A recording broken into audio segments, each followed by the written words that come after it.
The Dr. Michael Brown conversation was a hard one for you. That's someone that you know, that's someone that you respect. This is a real relationship. So, like when you handled that one, I was very appreciative of how honest you spoke against something that needed to be spoken against with someone who you know and you love. How does that work for you when you're close to a situation like that, but you still say, you know what, that's I've got to lend my voice and platform to speak to that. Yeah, I mean, that was a hard one. I had been with Dr. Brown in person in August. I'd been with him in person at the same event that Mike Winger was talking about, where he snapped that photo with him. I hung out with him, and much of what came out, he told me about.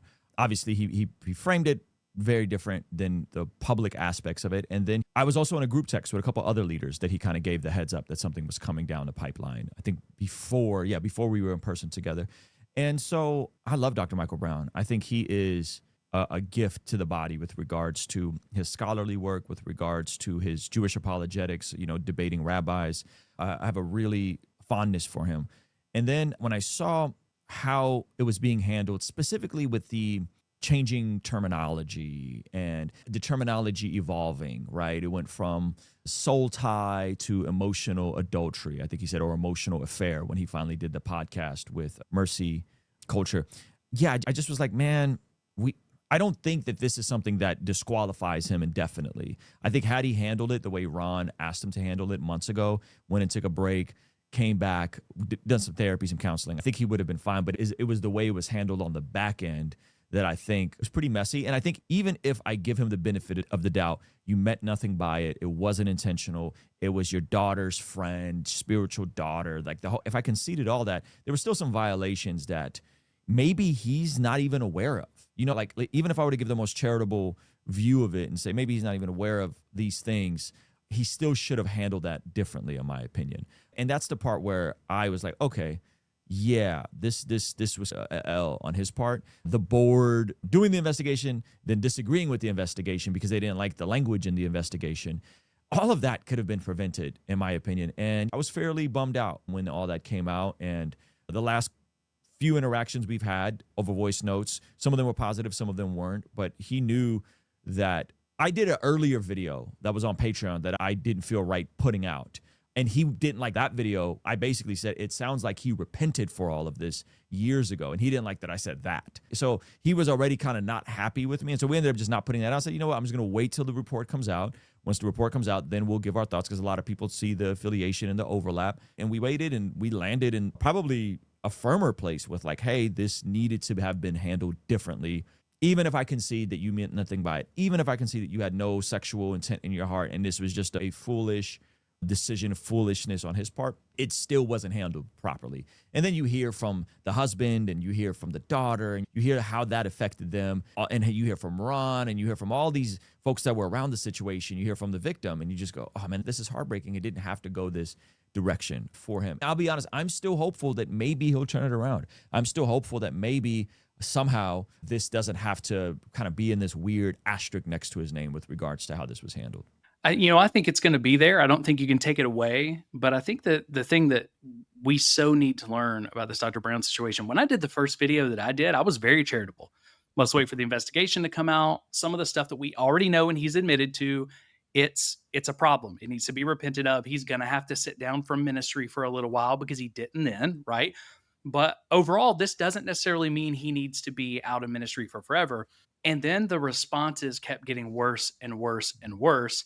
And I think what turned it for me, Ruslan, was I sat down and started talking to people who were broken and victims by this who weren't directly named. Former students of his, former missionaries, people who just said, "Hey, can we talk to you? You have a platform." And many of them were willing to put a name to their voices, and I didn't to protect them. But I talked to them and I realized how many people were hurt by this, how many people's faith was affected by this. And then I started thinking, like with the foolish stuff, and I don't want to get too far into Dr. Brown, but I think this helps us to make a pivot to what I told you was probably the biggest difference between you and I and how we approach this. But I think when he talks about the foolish stuff, I just look at it and I'm sitting there going, man, I turned 40 later this year. I'm around the age he was when he did this. I've had female assistants. I had a female assistant who called me a spiritual father, even though I never asked to be her spiritual father. She gave me, We have a very close relationship. She gave me gifts on Father's Day for years. I would have never once thought about this kind of behavior with her. That's not father-daughter relationship, right? And I don't think you would have either. So the more I started hearing from people, I looked at that, and then the changing of terminology, I'll tell you, that bothered me because we're trauma informed and we're trying to teach pastors and church leaders and church elders how to be trauma informed, because sometimes the way we respond verbally to something re-traumatizes a victim in a way they don't need to be re-traumatized. Mm. If we were just Mhm. educated, right? And the way that they reframed the terminology was re-traumatizing to the victims. Mhm. But I'll tell Mhm. you what really turned me to the moment where I just said, you know what, until he repents, I can't co-sign anything here, and I've got to be really hard on this. It was when I saw that Jonathan Burness, one of his board members, the board member who signed the contract for the Firefly investigation, he signed the contract that had the definition they were going to use of sexually abusive misconduct. And whether they found him Mm. guilty of it or not, that definition's on the document contract that he signed. So when I saw that, it was like, your board that commissioned this investigation isn't just disagreeing with the results, you're disagreeing with the very definition that you agreed to. This Mm. didn't go the way that you thought. Now you're trying to squirm out of it. And then, of course, eventually his entire board that commissioned that has left, from my understanding. So Mhm. that's another huge red flag there. But the reason why I bring that up, because I know that was hard for you, but I think this is a good pivot to when we were on the phone. I told you, I said, man, I love your work. I respect you. We don't agree on everything. We're never going to agree on everything, but we're not a discernment ministry. Church Disrupted is not a discernment ministry. We're not just going after people. Like, if we're going to talk about something, especially sermons and things like that, it's only through the lens of, we believe we're going to talk about things that we think could cause, perpetuate, or lead to spiritual abuse, right? We're just trying Mhm. to combat that. And a lot of that stuff is not intentional. We just don't know any better. And that's why these conversations have to happen. But I told you, I think the difference between us when we approach this kind of content, we have to talk about, like Dr. Michael Brown.